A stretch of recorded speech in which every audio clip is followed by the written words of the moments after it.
Conversa direta.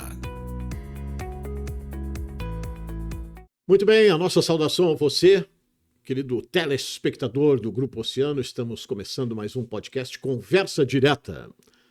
Aqui, dos estúdios de podcast da Oceano, o principal endereço da comunicação na região sul. Nosso podcast sempre vai ao ar inédito nas segundas-feiras, às 21 horas, e depois fica à sua disposição no YouTube.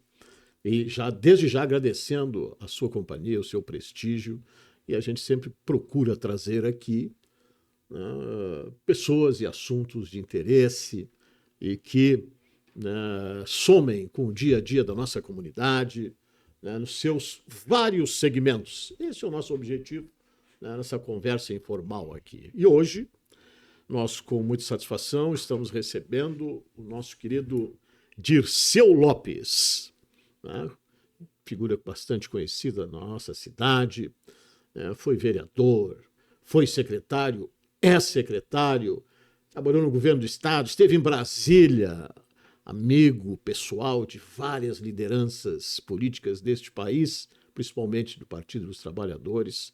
Destaco duas pessoas: Olívio Dutra, nosso querido ex-governador, e o presidente Lula, além de um universo construído ao longo dos anos da militância no Partido dos Trabalhadores. E é um cara de bom papo, e é por isso que ele está aqui. E nós estamos... Prazer de ter aqui, Dirceu. Que bom, Ramon. Sei que tu está trabalhando muito, daqui a pouco nós vamos falar do teu trabalho aí, mas... Um abraço. Obrigado pelo teu tempo aí. Estão nos ouvindo, vendo. E é um prazer conversar contigo. Fazia tempo que verdade. Não batia um papo sobre política, um papo sobre a conjuntura, sobre o que está acontecendo.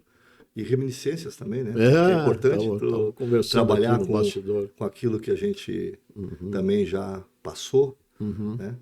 E todos nós, na política rio-grandina, tivemos essa oportunidade de conviver um tempo bastante longo juntos. E é um prazer estar conversando. Acho que até nós temos a mesma idade. Pois é. Eu sou de 58. Também. Viu? Temos a mesma idade. Mas, Dirceu, tu é um cara, um político do PT, posso dizer assim, do PT raiz lá, do início da mobilização do Partido dos Trabalhadores lá. Como é que está o PT hoje, daquele que tu participou lá no início, e hoje, o que está acontecendo aí com o PT em todo o seu... Claro que a gente sabe que o PT durante muito tempo foi oposição, enfim, depois chegou o governo, isso logicamente que tem uma influência grande, mas eu estou falando mais na essência, o pessoal do teu tempo, e como é que tu acompanha hoje isso? Não tem dúvida que tem uma mudança significativa, no modo de encarar e trabalhar hoje. Nós, enquanto oposição, nós não precisávamos fazer alianças. O ato de governar, justamente pelo modelo que nós temos de parlamento, nos obriga a fazer alianças em todas as esferas, estadual, municipal e federal. E, portanto, isso tem um peso muito grande na militância raiz, na militância daquelas que entraram para o PT pelo projeto, um projeto de transformação da sociedade, um projeto que tem na liberdade e na democracia os seus pontos principais. E claro que acaba tendo conflitos ideológicos dos mais variados, hoje nós temos, com a modernidade e aí o avanço da tecnologia, era impensável na nossa formação que alguém pudesse se filiar pela internet. É verdade.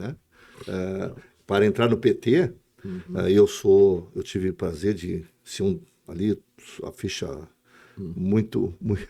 Daquelas iniciais, Eu entrei desde o início.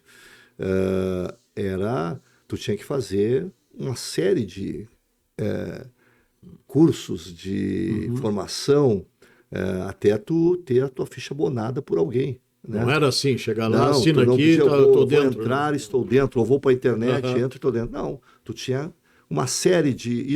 Isso pesa bastante naqueles que são mais antigos e tal, porque a formação é necessária. Tu saber onde está entrando também, né? Porque daqui a pouco tu entra não sabendo, tu acha que é tudo uma maravilha, tu acha que tudo, né, tudo são flores, né? E na realidade tu tem as idiosincrasias que tem nos demais partidos, tu tem disputas fortes, né? As disputas nunca nos atrapalharam interna, elas sempre serviram para que fizesse com que a gente crescesse, fizesse a divergência, abrisse divergência interna, mas na rua fosse como bloco. Na hora do pega vai como bloco. Né? Isso, então, nós vemos em alguns estados essa que eu chamo de anomalia. Né? O Rio Grande do Sul se manteve um pouco mais estável nesse sentido. O Rio Grande do Sul tem um pouco, pelas suas lideranças mais antigas, quase todos eles ainda estarem militando, porque isso é muito importante também. Com o advento de ganhar prefeituras, ganhar câmaras de vereadores, aumentar o número de deputados federais, estaduais, acabou que tivemos... a institucionalidade ela atrapalhou um pouco. É um contraditório, né? Porque o partido é para isso. É para disputar poder. Né? E nós acabamos tendo alguns problemas. Tanto é que nós tivemos algumas dissoluções. Hoje, se nós olharmos o PSTU, o PSOL, o próprio PSOL, muita gente boa acabou buscando outro caminho, né? E nós continuamos firmes, nós continuamos acreditando no Partido Raiz, acreditando que é possível fazer a transformação da sociedade com os trabalhadoras organizadas. E os percalços aí que o PT teve ao longo aí dos últimos tempos, principalmente negócio de governo, envolvimento, né, com corrupção e que tive, né, algumas figuras, né, conhecidas, enfim... Esse desgaste aí, como é que ele foi? Como é que essa hemorragia foi estancada aí? Eu sei que não é muito fácil, né? Não é fácil, porque os partidos são feitos de pessoas, né? Indivíduos. Claro. Alguns se deixaram seduzir. Eu dizia isso quando atacavam muito o PT, né? Porque o PT é corrupto. Parei. Quem é corrupto? Quantos são? Porque não é todo mundo. Nós temos 2 milhões de filiados. E nós contamos hoje, posso contar nos dedos a questão do número de pessoas que se envolveram e foram, porque tu tem aquilo que realmente foi delito e tu tem aquilo que foi plantado, foi trabalhado. Nós temos exemplos de pessoas que estão sendo inocentadas agora, né? Depois de muito tempo. Mas realmente alguns seduziram-se pela facilidade, né, do canto da sereia, acabaram delinquindo e perderam muita gente boa, inclusive, que tinha um processo de construção interessante, convivi com alguns deles em Brasília, né, acabaram sendo expulsos, né, acabaram saindo da vida pública, e outros, infelizmente, acabaram, por perseguição política, acabaram também saindo por conta do desgaste emocional que acabaram tendo por ser imputados coisas que eles acabaram não fazendo. Mas isso tudo, nós trabalhamos internamente buscando resguardar aqueles que nada tinham a ver, porque, vamos lá, grande parte dos filiados não estão nos governos. Né? Se tu vai ver, tu tem governos, mas tu tem uma parcela de pessoas em qualquer partido, se ganha o governo, uma parcela de pessoas, porque governos são feitos de coalizões no Brasil, principalmente no modelo brasileiro. O pessoal reclama muito disso, né, Dirceu? Sim, da divisão assim embaixo. Né? Eu que trabalhei durante todo o tempo. E aí chega agora e boto aí o cara aqui. Sou trocado, né? Não, isso a gente escuta. Eu sempre militei, né? Mesmo estando nos governos, eu sempre procurei fazer a ponte da onde eu estou com a base do partido. Né? Isso pode reclamar de mim em tudo. Isso. Eu sempre vou às reuniões, vou aos diretórios, vou nas instâncias, porque, na realidade, eu devo muito ao PT.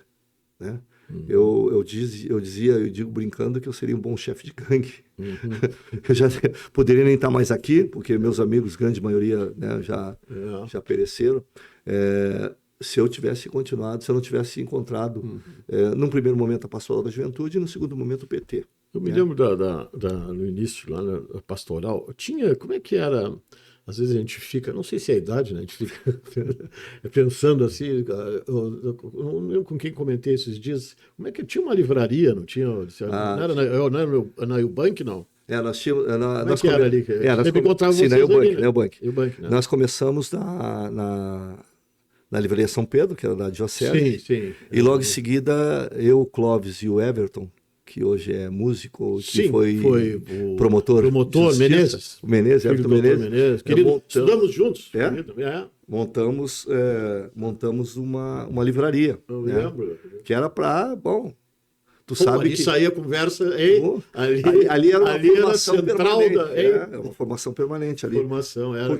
Porque na realidade nós, e tu sabe disso, né? Nós tínhamos aqui em Rio Grande um problema, porque nós tínhamos optado muito cedo pelo PT, né? E muitos de nós não tínhamos oportunidade. Tu não tinha como conseguir emprego. Tanto é que uma fase da nossa vida, eu e o Clóvis, nós saímos daqui e fomos para o garimpo. Porque aqui não... As pessoas diziam, não, tu pode indicar, mas não tem emprego para ti, né? Eu me lembro que eu fiz concurso para o Porto em 2000, não, eu fui em 1988, eu acho que quando eu estava assim saindo do quartel, eu cheguei todo contente no alojamento, né? Eu tinha feito com 4 da mesma bateria, né? Cheguei todo contente que eu tinha acertado 9 questões. E eu acertei 7, eu acertei 7, 8 e tal. E eu tinha acertado 9. Eu disse, opa, né? Daqui pelo menos eu tô dentro. Tô dentro. Né? Aí quando apareceu o gabarito, entrava 81, eu me classificaram em 82. Aí é o seguinte. E naquele tempo não tinha que. Gabarito, né? Gabarito. Ali que eu fui entender que realmente não tinha chance. Não insiste que. Se eu não procurasse fazer por mim para sobreviver, não tinha chance. Então nós montamos primeiro a livraria Vento Sul, que era um centro cultural ali. Da esquerda, né? Vamos montar ali, todo mundo ia ali para conversar, para bater papo e tal. E ali muita daquilo que a gente planejava saiu dali, né? Sim. Então, mas foi interessante. Depois também nós montamos a Farmácia São Pedro. Tivemos que ir para o garimpo. Aí foi na campanha da Marlova. Chegasse a pegar uma pedra para lá, daquelas boas? Eu trabalhei no Madeira, né? Então, o Madeira na realidade,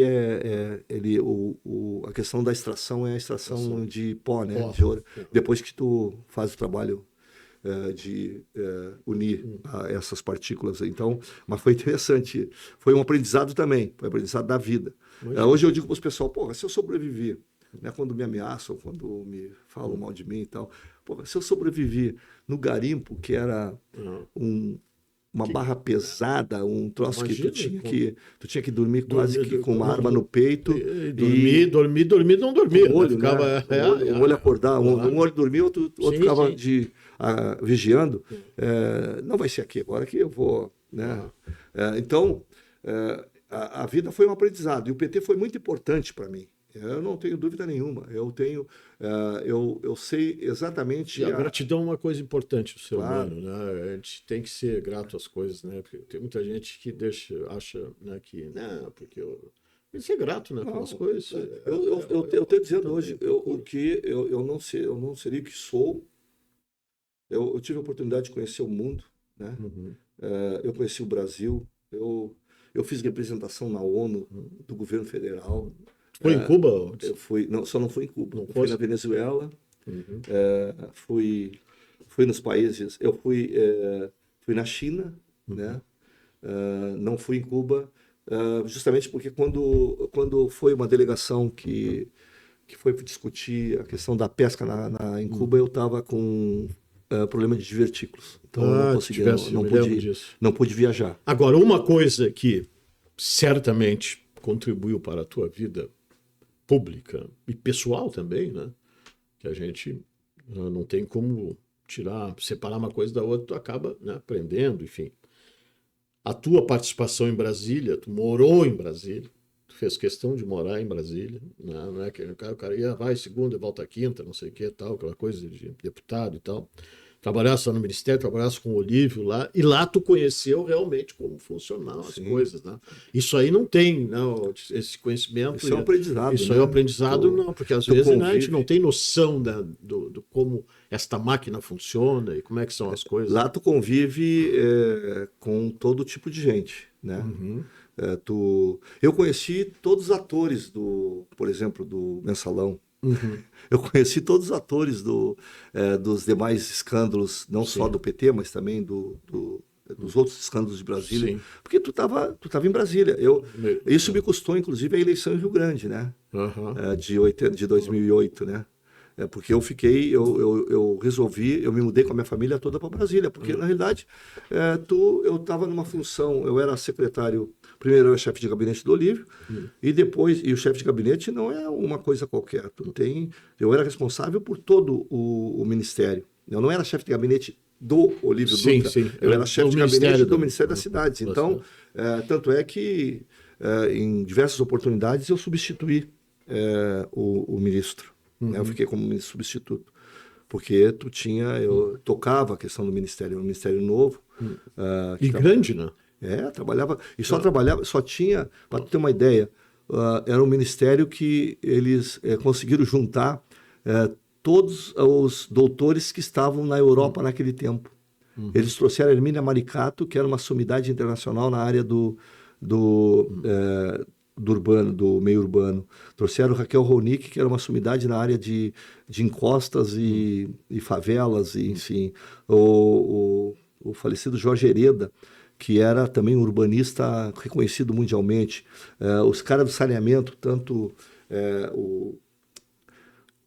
não me recordo agora o nome do companheiro da Bahia, mas que era também uma sumidade. Então, só notáveis. E só via notáveis. E com eles, tu imagina tu trabalhar os egos também, né? Tu fazer com que essas pessoas, elas formassem equipe, né? O Olívio é bom nisso, né? Isso também facilita um monte a vida da gente ali, porque ele consegue trabalhar todas essas pessoas de uma forma, integrar essas pessoas no processo de uma forma bastante boa. Então, mas foi um tempo, foi 3 anos, foi de 2003 a 2006, de grande construção. Minha Casa Minha Vida, saneamento para todos, projeto de encostas e de moradias em encostas, a questão do transporte e mobilidade, né? Todos os programas que até hoje tem, então continuam os programas do governo Lula, foram feitos ali no nosso tempo. Até a nossa chegada ao ministério, eles eram sonhos de alguns que estavam ali, que trabalhavam a questão urbana e que precisavam ter aquele espaço para colocar aquilo em prática. E a questão era impensável tu fazer programas grandes, né, com, por exemplo, o dinheiro do FGTS, né? Nós conseguimos casar, e não quebrou o FGTS, conseguimos casar o FGTS com a questão da moradia, com o transporte e mobilidade, com o projeto de encostas, fora toda essa questão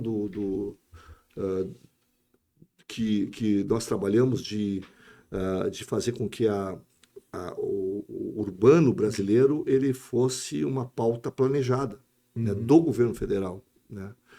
Isso foi um aprendizado e tanto. Depois da pesca, tu conheceu o Brasil inteiro. Nós fizemos 3 conferências em que eu coordenei umas 30 conferências no Brasil inteiro. Coordenei as 2 conferências nacionais.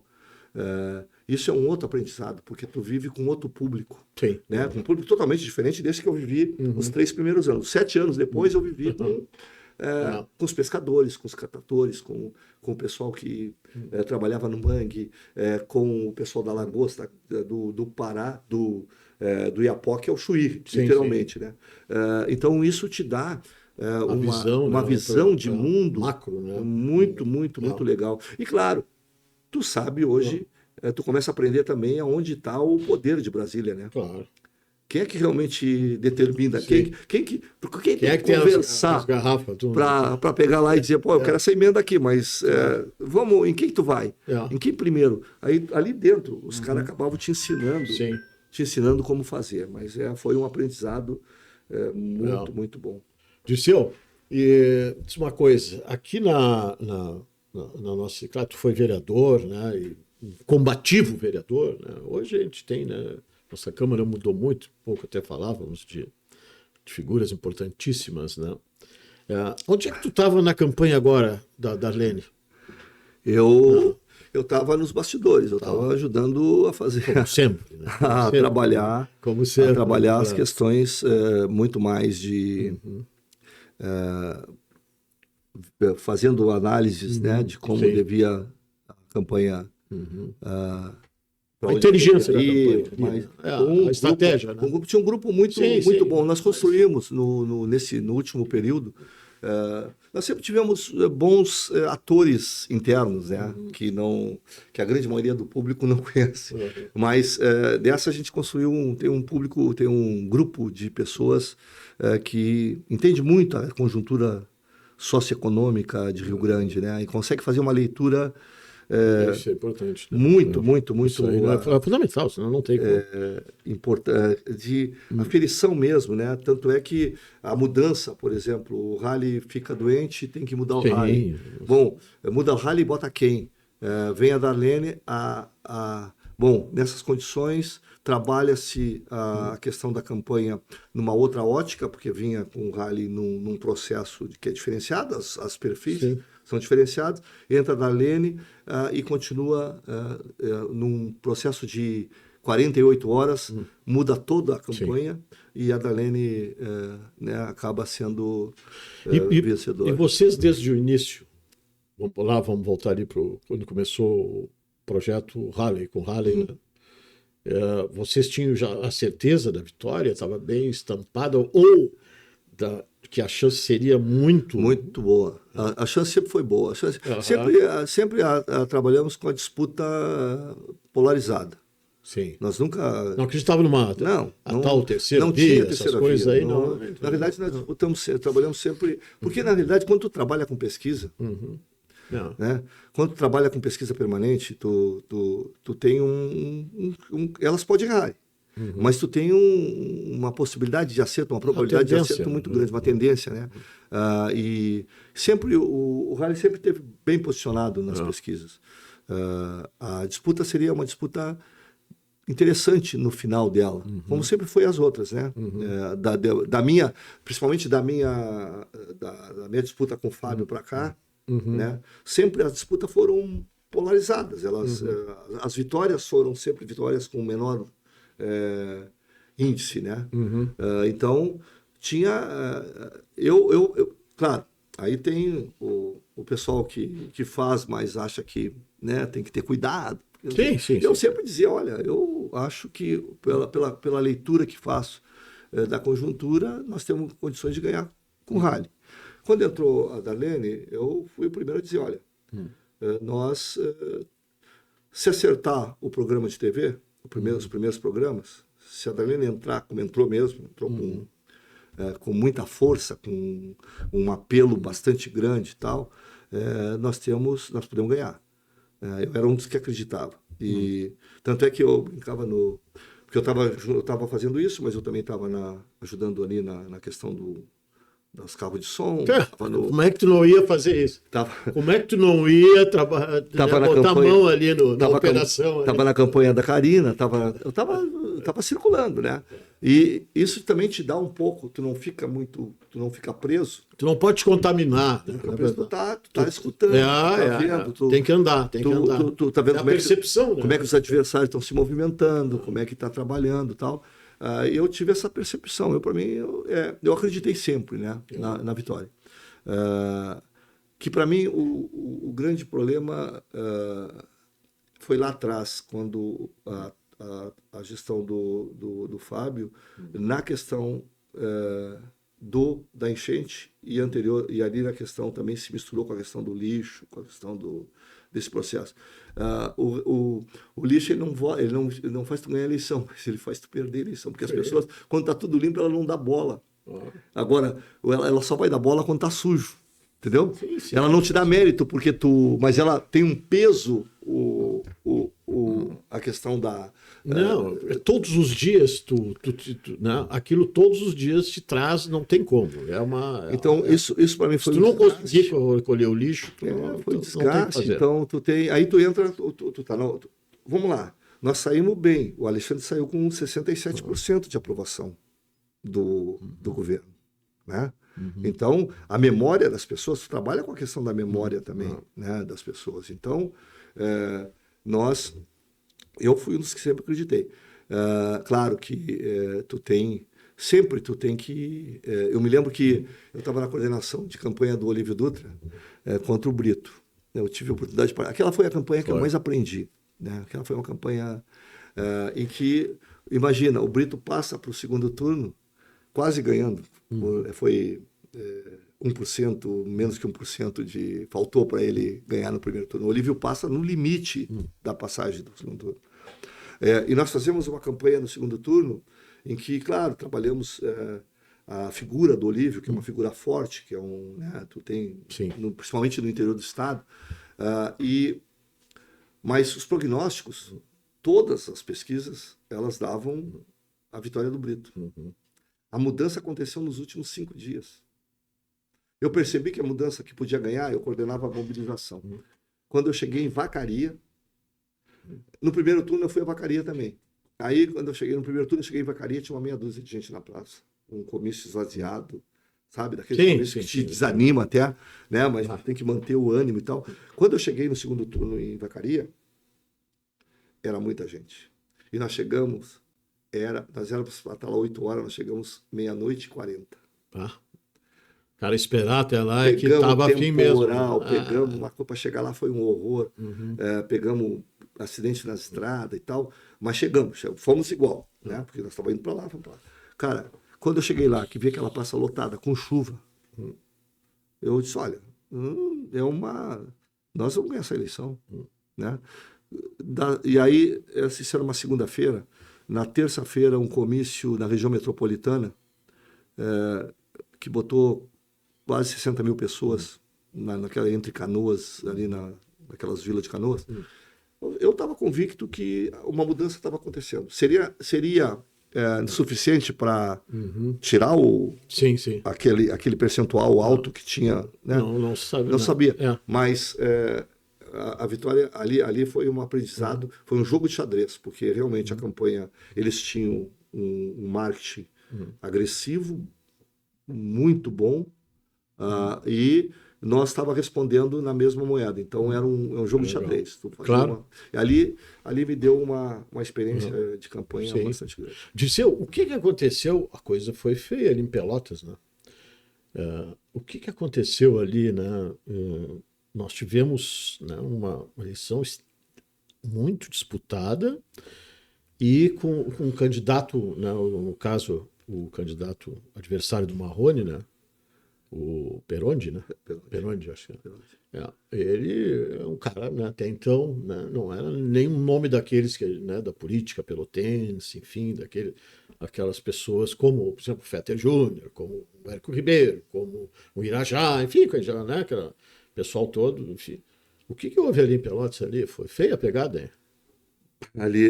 Ali foi bastante... A gente acompanhou um pouco o segundo turno, pois né? Né? E realmente, inclusive, tinha gente que não acreditava que a ascensão do Perondi era muito grande. Né? Ele tinha primeiro, estava calcado no Bolsonaro, né? Quer queira ou quer não, tinha já um certo número de votos garantido. E ali também pesou, na vitória do Marrone, a relação do Marrone com o Lula. Ali não teve dúvida nenhuma que... E também o acerto deles nas peças de campanha. Teve um peso os programas de TV, os debates, né? O Marrone estava muito bem, então o debate, teve bastante debate, o debate não foi favorável ao candidato, Uhum. apesar de ele ter uma retórica, né? É. E às vezes a facilidade, Algumas o jeito, entrevistas, o né? modo também tu tem que, não é só retórica, né? Tu tem que transmitir confiança, né? Confiança. Porque às vezes os candidatos acham que tudo é fácil, né? E acabam cometendo erros primários de conhecimento de gestão administrativa e tal, e como se a população não percebesse, né?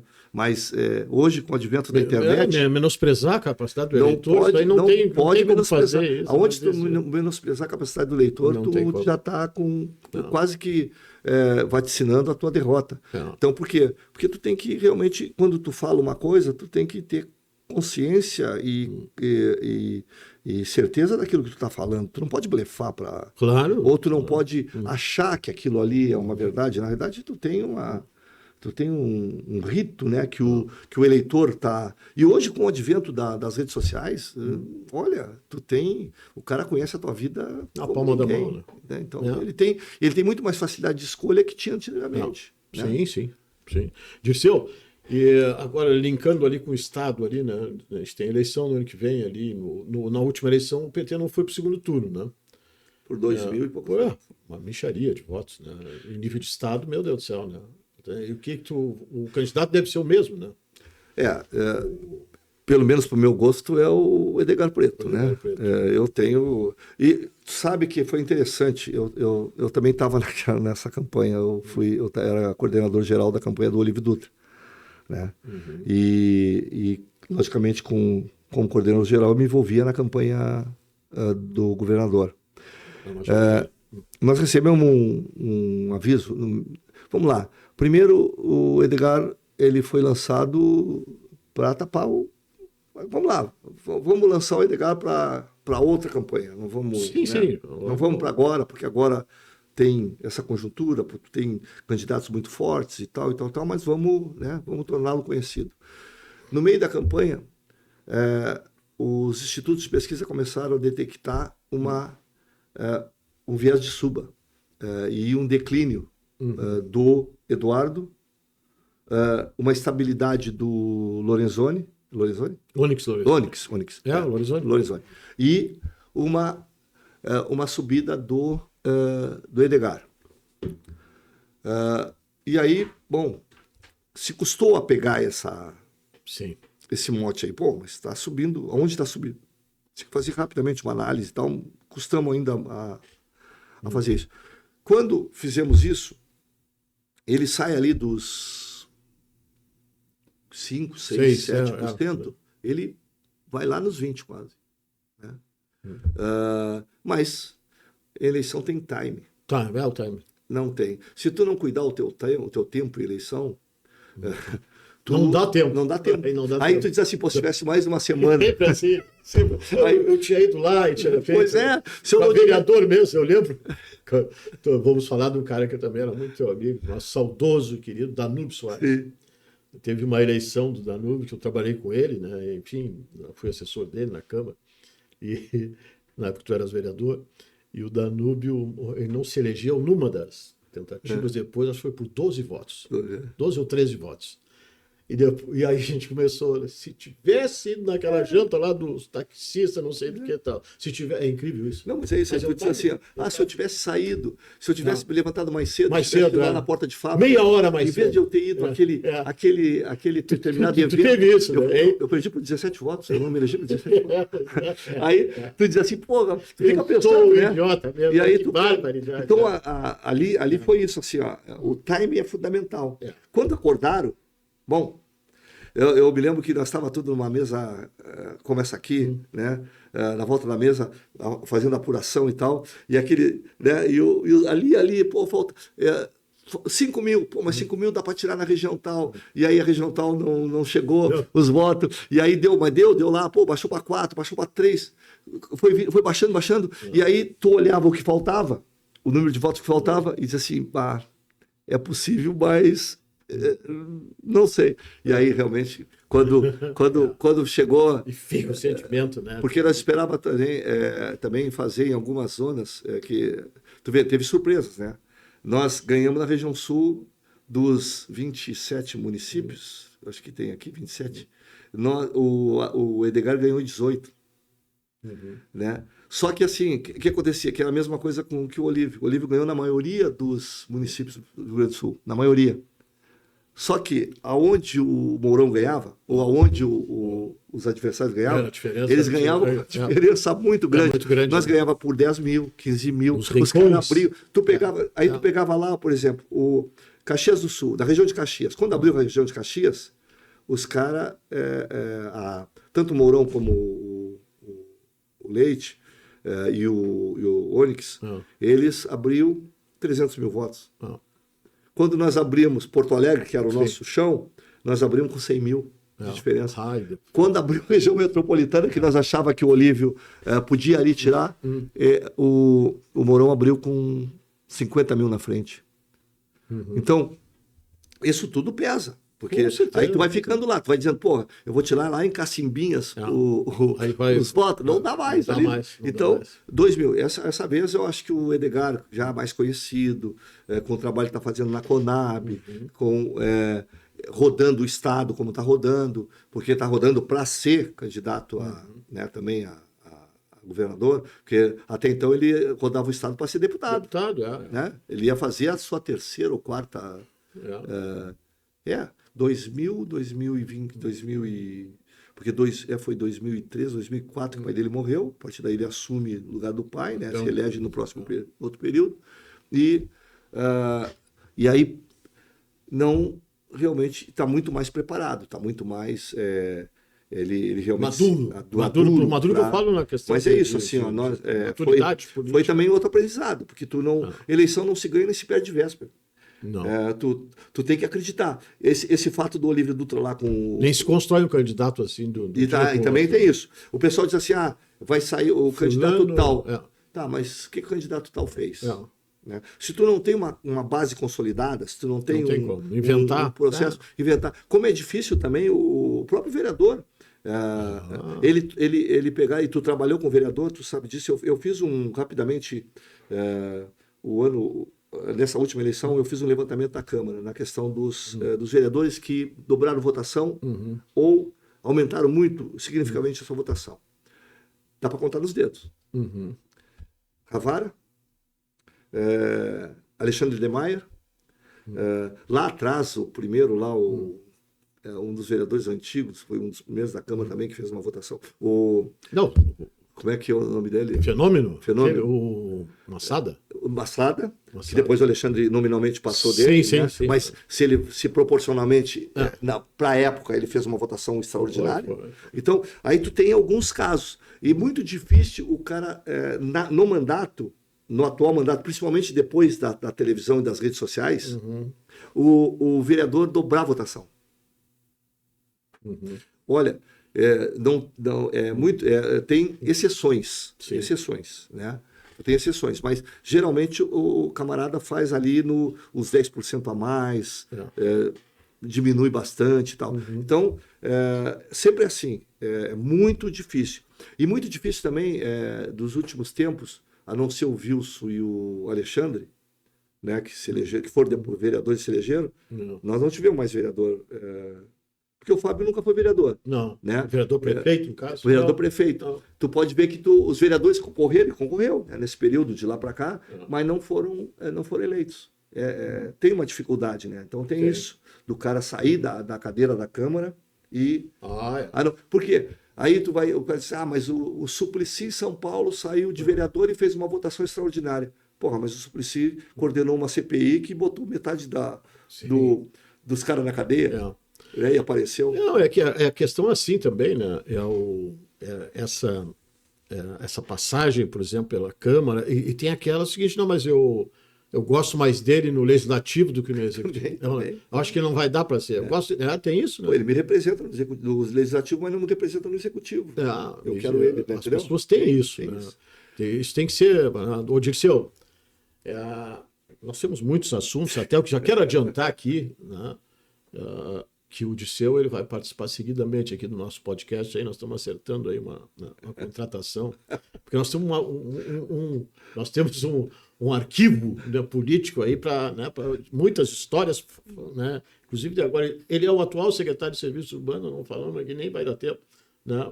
Que tem vários projetos, enfim, mas ele vai falar lá na rádio na semana que vem, mas nós vamos voltar, né, a falar sobre a atuação dele hoje, né, que ele tem. Primeiro nós temos que chegar até, né, esse novo desafio, que sempre é um novo desafio. Eu só queria fazer um contexto que não poderia deixar de falar do presidente Lula, né? O Lula 3 aí, como é que está? Foi melhor o Lula 2 lá, o 1, o 2, o 3 aí? Tem um monte de pepino aí, né? É a questão das conjunturas, né? O Lula vai ter que... O mundo mudou, né? O mundo mudou, a questão da política internacional mudou. Tu tem uma composição do mais difícil no Congresso Nacional. Complicado aquilo lá, né? Muito, muito complicado. Tu tem alianças não confiáveis, acaba tu tendo o ministro, mas a base acaba votando do modo como ela quer. Né? Isso também irrita muito a nossa militância, né? Porque o cara diz, pô, o cara tem ministério, tem todo lá de porta fechada, e os caras votam, né? É daquilo que o governo não vota as propostas do governo. Então, o Lula enfrentou e tem tu tem uma articulação muito mais organizada da direita e da extrema-direita hoje no Brasil. Né? Então, o Lula hoje ele tem avanços na área econômica, mas isso não passa para a população. Né? Tu tem diversos programas que hoje dialogam com os mais pobres desse país, mas parece, por conta da comunicação, os mais pobres não sabem que isso ocorre. Né? Que isso é uma política desse modelo de gerenciar. Não chega, né? Mas o Lula é, para mim, um dos caras mais hábeis politicamente desse país. Sim. Ele consegue transitar em tudo que é esfera. Né? E está construindo. Eu acho que o ano que vem do Lula vai ser um ano de colher aquilo que ele plantou nesses 3 anos agora. Né? E o Lula certamente vai para o quarto mandato. Né? Ele vai disputar. Quem tu acha que vai enfrentar ele aqui? Tem um problema. Para mim, hoje, o candidato propenso a enfrentar o Lula é o governador de São Paulo. Né? Ele não... Tarcísio Freitas. Ele é o que mais tem o perfil que se aproxima do bolsonarismo, né? Porque a centro-direita, ou a direita brasileira, não a extrema-direita, mas a direita brasileira, ela não conseguiu produzir um quadro com capacidade de enfrentamento com Lula. Um quadro popular, um quadro populista. Né? Agora, ainda a extrema-direita e parte da direita brasileira, ela vive do espólio do Bolsonaro. Sim. Né? Sem o Bolsonaro, estão órfãos. Né? Então... Mas é o PT sem o Lula? Não, é isso. Nós vamos ter um sistema árido político daqui a uns tempos. Né? Então, porque, vamos lá, as nossas lideranças estão ficando velhas. Pois é. E não se... A juventude, ela não tem o carisma que esses velhos... Sim. Que o Brizola, o Tancredo Neves, que o Aureliano Chaves, enfim, esses caras que tinham uma... eles dialogavam com diversas classes sociais, podia não gostar, né? Mas coisa. É outra coisa. O meu gosto é diferente. Agora, tinha gente que fazia isso, né? Então, nós entramos num período. Agora, o governo, se eu vou avaliar o governo, eu diria que o governo hoje, apesar das dificuldades, ele está fazendo um bom governo. Um bom governo. Tem enfrentado, tem pautas bombas a todo momento. Sempre quando tu não governa com um Congresso minimamente a teu favor, o INSS, né? Tá aí tu o exemplo, né? vai sendo achacado. Vamos lá, porque é isso. Eu sempre dizia lá no Ministério das Cidades que era o seguinte: eu preferia negociar no atacado Sim, sim. do que no varejo. Não. Ô, deputado, o que tu quer? Né? Mas é. Porque Mas, senão- por exemplo, eu falei, comentei na Oceano FM agora essa semana a questão da Câmara Municipal. Aqui na nossa Câmara, enfim, né, que hoje, por exemplo, o governo tem a maioria na Câmara, né, tem os vereadores da base e tem os que foram conquistados, estou falando para um voto, para votar, enfim, isso faz parte. Né? Até o vereador Rovan, o presidente Rovan, falava, acho que não me lembro se discutindo ali com o vereador Lamin, se não me engano, e o Rovan disse, olha, eu fui oposição um monte de tempo, eu esperneava, mas eu sabia, né, tal. Isso faz parte. Mas esse é o né? direito que a minoria tem, né? Eu fiz claro, sozinho. Eu sei. Tu te lembra que lembro. era o seguinte, que eu ficava falando pro deserto, né? Eu sei. Ninguém me dava bola. Eu sei. Então, essas coisas. Agora, sem o parlamento é complicadíssimo, né? E o Lula está enfrentando isso aí. Vem agora o PDT mesmo, né? Tu tem, aconteceu com o PDT. Então, tu vai tendo defecções, aí tu vai ter que buscar mais gente. Tu vai fazendo. Que cá para nós. E também o Congresso é um pouco diferente do que o Congresso de 2003. Sim. Né? Tu vai também tendo um desgaste. Quanto mais aumenta as benesses, né? Pô, os caras tinham. Hoje os caras têm quantos milhões de emendas? Emenda, isso aí virou O cara pega as emendas prateleira, dele. né? De uma Ele, loja. Ele pega lá o seguinte, ele vai lá, ele quase se elege com as emendas dele. Mais o recurso que tem para isso, para aquilo. E não tinha isso. Né? Não. Então tu era obrigado, um tempo atrás, a negociar com o executivo. Sim. Hoje, tu tem uma certa autonomia frente ao executivo. E mais, tu teve um tempo, e eu acho que até ali o ano 2000, foi 2000 e pouco, um pouquinho ali, foi um de águas, ali um divisor de águas, que é o seguinte, tu tinha muito mais deputados ideológicos que fechavam com a bancada. Tu podia não gostar Mas fechava. Mas o acordo é a bancada, acordo é acordo. E hoje não tem acordo. Não, tu faz reunião aqui, sai ali na porta e já mudou tudo, né? Tá difícil. Então tem isso. Os tempos mudaram. Dirceu Lopes. Né? Dirceu, como eu disse, secretário de Serviços Urbanos, nós vamos falar sobre isso aí. Eu queria só para contar rápida essa aqui, Dirceu. Tu hoje ocupa a Secretaria de Serviços Urbanos, novamente, né? E tinha um amigo meu, enfim, e tal, nosso aí, conhecidíssimo, também já falecido, né? Que era do rádio, o Isolmiro Porto. Isolmiro, uma época ele trabalhava aqui na Rádio Cassino, na antiga Rádio Cassino, e era secretário de Serviços Urbanos. Um momento, não me lembro quando. E ele sempre tinha, né? Quando ele chegava na rádio, ele dizia assim, não, porque eu separo.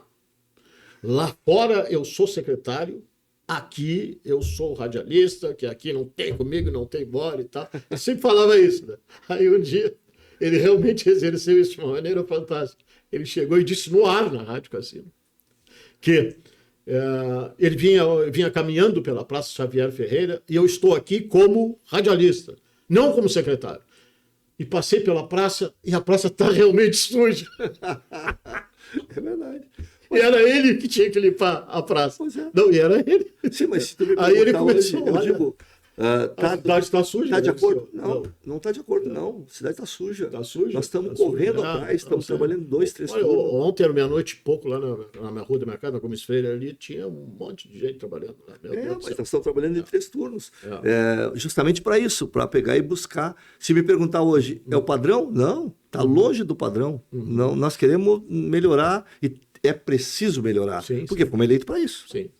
Obrigado, Dirceu. Valeu, muito obrigado. Nós vamos estar de volta aí. Vamos lá. Dirceu Lopes aqui no nosso podcast. Obrigado pela sua atenção. Espero que tenha gostado. Tem muita história para contar ainda aí. Eu tenho uma história para contar aqui com ele no próximo, de uma visita do Lula, que antes de ser preso aí, que tem um bastidor muito legal. Obrigado. Valeu. Conversa direta.